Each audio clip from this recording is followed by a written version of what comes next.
Let me be direct with you from the outset. Everyone right now is analyzing the ceasefire terms. Everyone is debating whether sanctions will be lifted or extended. Everyone is asking how Russia will respond to European energy diversification. But what we are witnessing is not a post conflict diplomatic scramble. It is not competing proposals for regional reconstruction. What we are witnessing is the emergence of a strategic partnership that will reshape energy flows, trade routes, and military cooperation across three continents, and almost nobody in Western media is connecting the dots. I am looking at a 37-page memorandum of understanding that was signed in Ankara on April 9, 2026, between Iranian Foreign Minister Abbas Araghchi and Turkish Foreign Minister Hakan Fidan. This document has not been published in full. Excerpts have circulated in diplomatic channels, but the complete text remains classified.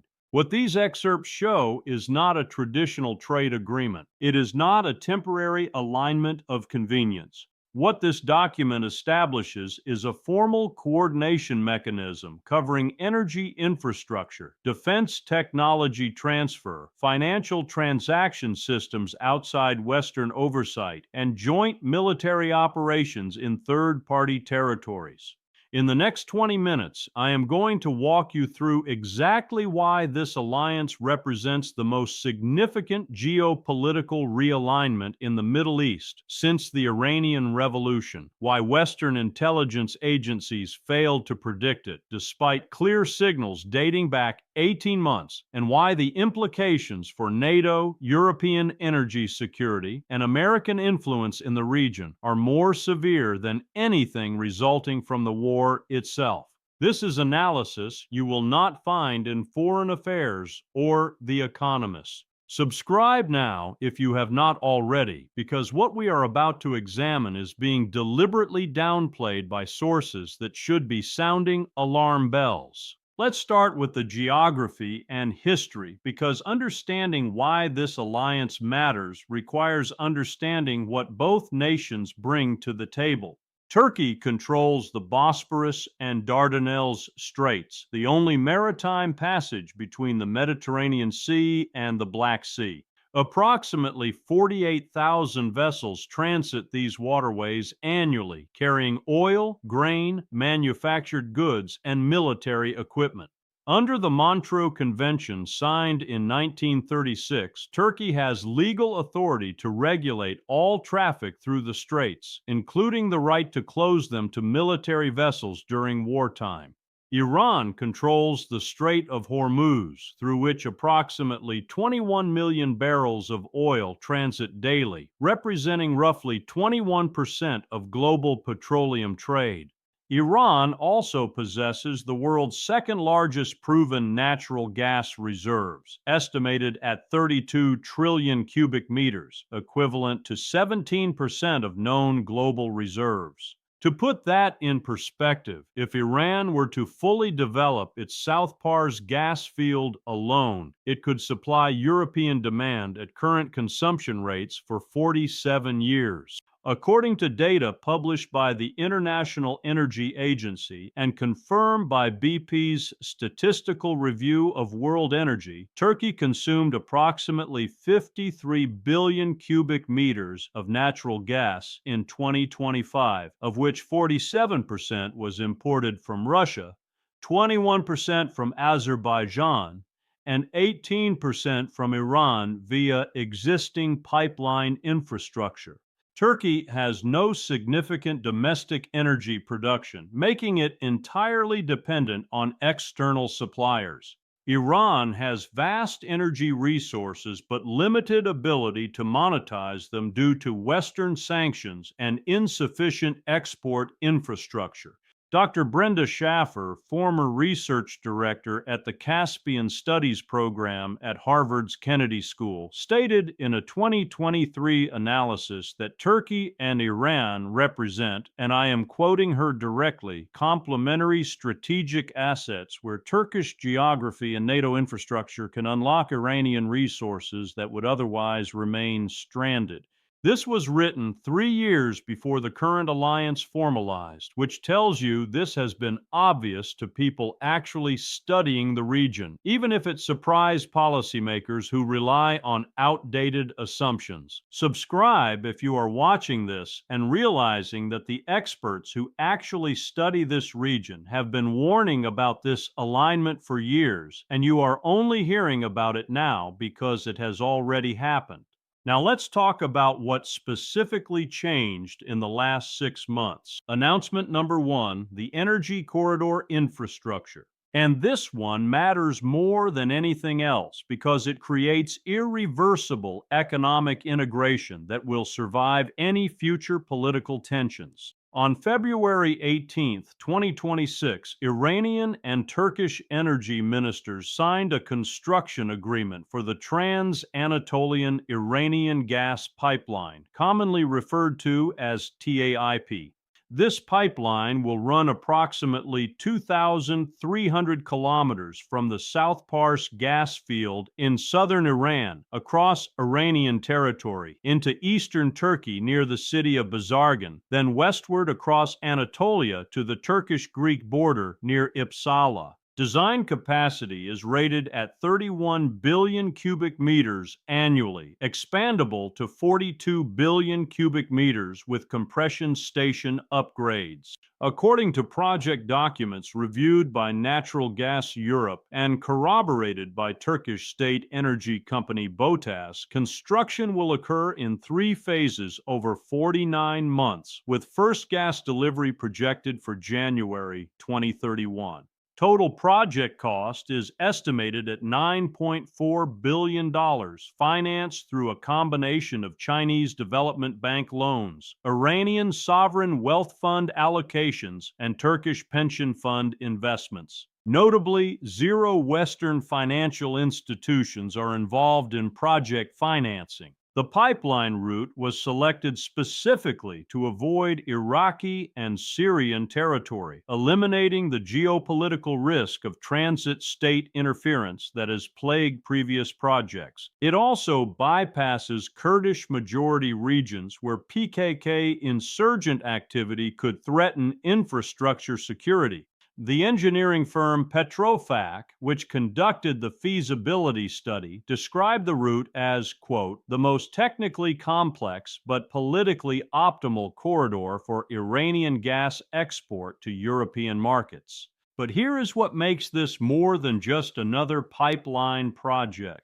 Article 12 of the construction agreement, which leaked to the Financial Times on March 3rd, includes a provision requiring Turkey to guarantee Iranian gas transit rights to European customers for a minimum contracted period of 30 years, with automatic renewal unless both parties agree to termination. In practical terms, this means that once Iranian gas starts flowing into Turkey in 2031, Turkish foreign policy toward Iran becomes permanently constrained by the economic cost of cutting off that supply. Turkey currently pays Russia approximately $400 per 1,000 cubic meters for natural gas under long-term contracts signed in 2024. The Iranian gas price structure detailed in the TAIP agreement sets Turkish import prices at $290 per 1,000 cubic meters, representing a 27% discount. At 31 billion cubic meters annually, that price differential saves Turkey approximately $3.4 billion per year. That is real money in a Turkish economy that grew only 2.1% in 2025 and faces persistent inflation pressures. Received. That is announcement number 1. Announcement number 2, the Defense Technology Exchange. This is the part that has NATO military planners genuinely concerned about alliance cohesion. Turkey remains a NATO member state and operates under alliance interoperability standards that theoretically prohibit sharing Western military technology with adversarial nations. Iran is subject to comprehensive United Nations Security Council arms embargo restrictions expanded by additional American and European sanctions that prohibit transfer of advanced weapons systems or dual-use technology. These restrictions exist specifically to prevent Iranian acquisition of capabilities that could threaten American forces or allied nations. In March 2026, Ukrainian intelligence services captured documentation showing Turkish defense manufacturer Baykar Technologies had transferred advanced drone propulsion systems to Iran Aerospace Industries Corporation. The specific systems involved were turbocharged reciprocating engines developed for Turkey's Bayraktar Akinci unmanned aerial vehicle, which operates at altitudes exceeding 40,000 feet with endurance ratings of 25 hours. These engines were explicitly developed using NATO specification requirements and include components manufactured by Western suppliers. Stay with me, because this is where the relationship moves from economic cooperation into military alliance territory that fundamentally changes threat assessments throughout the region. Reuters and multiple defense industry sources confirmed on March 28 that Iran had received not only propulsion systems but also complete technical data packages covering flight control software, synthetic aperture radar integration, and autonomous targeting algorithms. In exchange, Iran provided Turkey with access to its Bavar 373 air defense system technology, including the cognitive targeting software that proved devastatingly effective against Israeli aircraft in April. Turkish Defense Minister Yasar Güler, when asked about these transfers during a parliamentary session on April 2nd, stated that Turkey, quote, maintains bilateral defense cooperation with numerous nations consistent with international law and Turkish national security interests. He did not deny the transfers occurred. He classified them as bilateral cooperation. That phrasing is important because it signals Turkish willingness to publicly defend cooperation with Iran despite Western pressure. The Turkish General Staff has also reportedly requested Iranian technical assistance in developing electronic warfare systems capable of defeating Israeli and American jamming technology. This request follows incidents during joint Turkish-American military exercises in 2025, where Turkish F-16 aircraft were unable to maintain target locks against simulated American electronic countermeasures.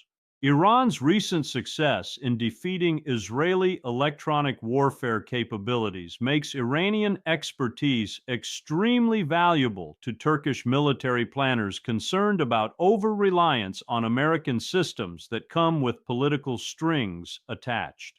General Yakovos Turnas, former chief of Hellenic National Defense General Staff, told Defense News in an interview published April 11th that Turkish-Iranian defense cooperation represents, and I am quoting, a fracture in NATO's southern flank where a member state is actively enhancing the military capabilities of a nation designated as a primary threat to alliance interests. He noted that if the trend continues, NATO will face the unprecedented situation of needing to develop operational plans that assume Turkish military technology could be employed against alliance forces. Received. That is announcement number 2. Announcement number 3, and this is the one almost nobody outside intelligence circles is discussing publicly: the alternative financial architecture. Western sanctions against Iran have historically depended on American control of the SWIFT international banking messaging system and European compliance with dollar-denominated transaction restrictions. Iranian banks have been largely cut off from the global financial system since 2012, making it extremely difficult for Iran to receive payment for oil exports or conduct international trade using conventional banking channels. In January 2026, Turkey and Iran jointly announced the creation of the Ankara-Tehran Clearinghouse, a bilateral financial institution designed to facilitate trade settlement in Turkish lira and Iranian rial without touching dollar or euro systems. The clearinghouse operates through correspondent banking relationships with Chinese, Russian, and Indian financial institutions that are either not subject to Western sanctions or willing to accept the risk of secondary sanctions. According to documents obtained by Bloomberg and confirmed by Turkish central bank officials, the clearinghouse processed approximately $18 billion in bilateral trade during its first 3 months of operation, including payment for Iranian oil exports to Turkey, Turkish manufactured goods exports to Iran, and triangulated transactions involving third-party nations. The system works by maintaining accounts denominated in local currencies and settling balances quarterly through gold transfers or Chinese yuan-denominated bonds. The significance extends beyond just Iran-Turkey trade. Pakistan, Iraq, and Afghanistan have all expressed formal interest in connecting to the clearinghouse system to facilitate their own trade with Iran without triggering American sanctions. If these nations join, the clearinghouse becomes a regional financial infrastructure that processes tens of billions annually completely outside Western oversight. It also creates a template that could be replicated elsewhere, gradually eroding the effectiveness of dollar-based sanctions as a foreign policy tool. Mark Dubowitz, chief executive of Foundation for Defense of Democracies and a leading architect of American sanctions policy, told the Senate Foreign Relations Committee in testimony on April 7 that the Turkey-Iran financial cooperation represents, quote, the most serious challenge to sanctions efficacy since North Korea developed cryptocurrency-based transaction systems in 2022. He warned that if the model succeeds, it will be adopted by other sanctioned states, fundamentally undermining American economic leverage received. That is announcement number 3. Now let's talk about what is really happening behind the official statements, because the public narrative and the private reality are completely different. Publicly, Turkey maintains that its cooperation with Iran is purely economic, driven by energy security needs and geographic proximity. Turkish officials emphasize that Turkey remains committed to NATO obligations and has no intention of undermining alliance interests. American officials have issued diplomatic statements expressing concern but have not imposed secondary sanctions on Turkish entities involved in Iran trade, presumably to avoid driving Turkey closer to Russia and China. But here is what that diplomatic language obscures. Turkey is using the threat of deeper Iran alignment as leverage in multiple simultaneous negotiations with Western partners. Ankara wants American approval for additional F-16 aircraft sales that have been blocked by congressional opposition. Turkey wants European Union customs union modernization that would increase Turkish access to European markets. And Turkey wants Western acquiescence to Turkish military operations in northern Syria that NATO allies currently oppose. Think carefully about what this represents. When a NATO member state develops strategic infrastructure, defense cooperation, and financial systems with a designated adversary, and Western response is limited to diplomatic expressions of concern, that is not alliance management. That is the absence of credible enforcement mechanisms. That is a recognition that the costs of punishing Turkey exceed the costs of tolerating Turkish defection from Western preferences. The Washington Post reported on April 10th that Biden administration officials held emergency consultations with Turkish counterparts in which American negotiators offered, quote, substantial economic incentives for Turkey to limit Iran cooperation, including expedited 16 sales, preferential trade terms, and support for Turkish positions on Syria.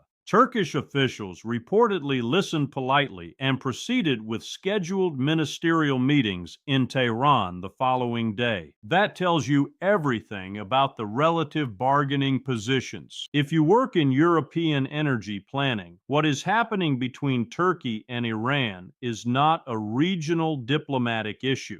It is a fundamental restructuring of how natural gas reaches European markets, with Turkey positioned as an indispensable transit state that can dictate terms to both suppliers and customers. If you manage investments in Eastern Mediterranean energy projects, this is not background geopolitical noise. It is the primary variable determining whether those projects remain economically viable when competing against cheaper Iranian gas transiting Turkey. The European Commission published an updated energy security assessment on April 14th that acknowledged for the first time that Iranian gas via Turkey could constitute up to 18% of total European natural gas supply by 2035.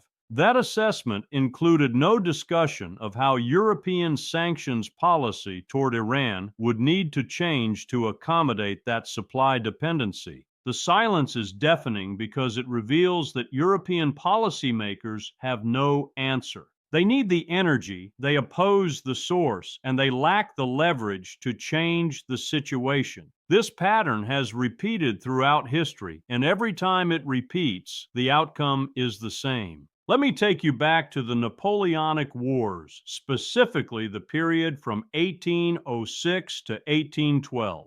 France, under Napoleon, controlled most of continental Europe and imposed the Continental System, a trade embargo designed to economically isolate Britain by prohibiting European nations from trading with British merchants. Russia initially complied with the embargo as part of the Treaty of Tilsit signed in 1807. But Russia's economy depended heavily on grain exports to Britain, and British manufactured goods were essential to Russian industrial development. Within 3 years, Russia was covertly violating the embargo, allowing British ships to dock at Russian ports under neutral flags. When Napoleon discovered the violations, he invaded Russia in 1812 with the largest army Europe had ever seen. The invasion failed catastrophically. Napoleon lost approximately 500,000 men. France never recovered its military dominance, and the continental system collapsed completely. The parallel is instructive. The United States has constructed a sanction system designed to isolate Iran economically, similar to Napoleon's continental system. Turkey, like Russia in 1810, initially appeared compliant but found the economic costs unsustainable. Now, Turkey is openly defying the system because the benefits of trade with Iran exceed the costs of American displeasure.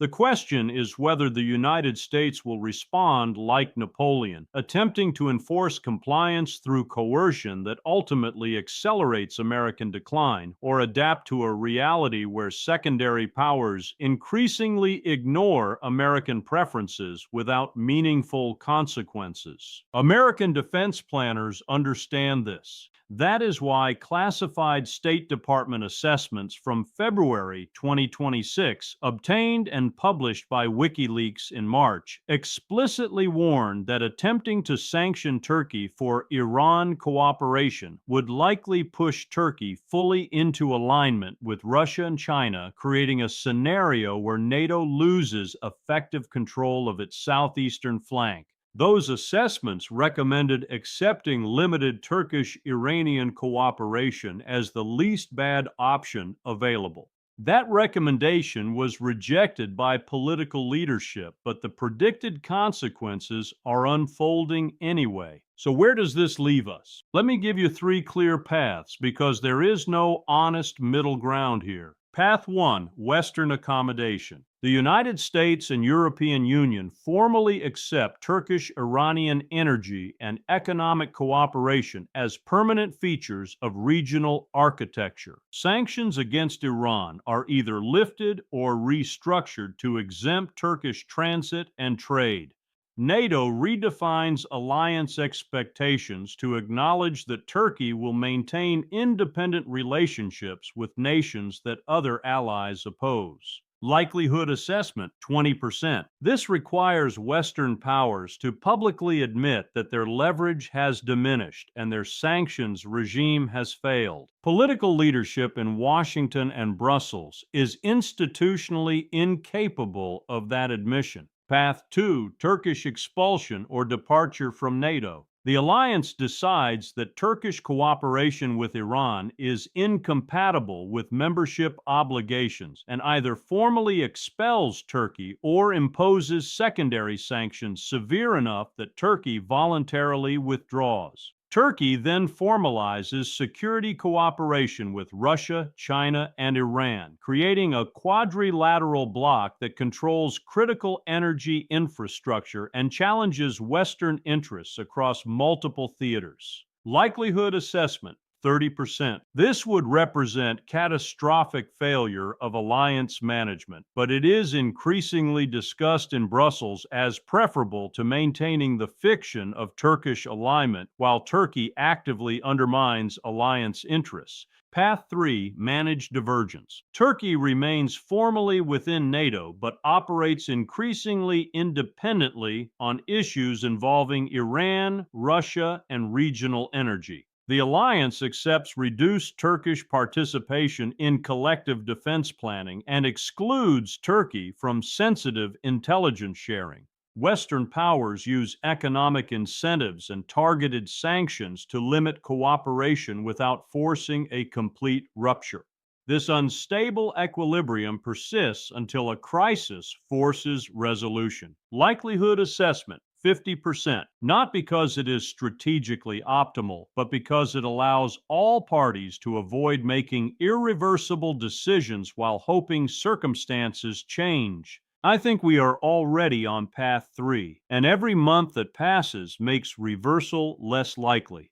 The pipeline construction creates sunk costs and contractual obligations that survive political changes. The defense technology transfers create capability dependencies that cannot be easily unwound. And the financial infrastructure creates trade relationships that generate domestic constituencies in both nations with vested interests in maintaining cooperation. But here is what should concern everyone. Path 3 does not lead to stability. It leads to a situation where Turkey's loyalty becomes transactional, available to the highest bidder on any specific issue.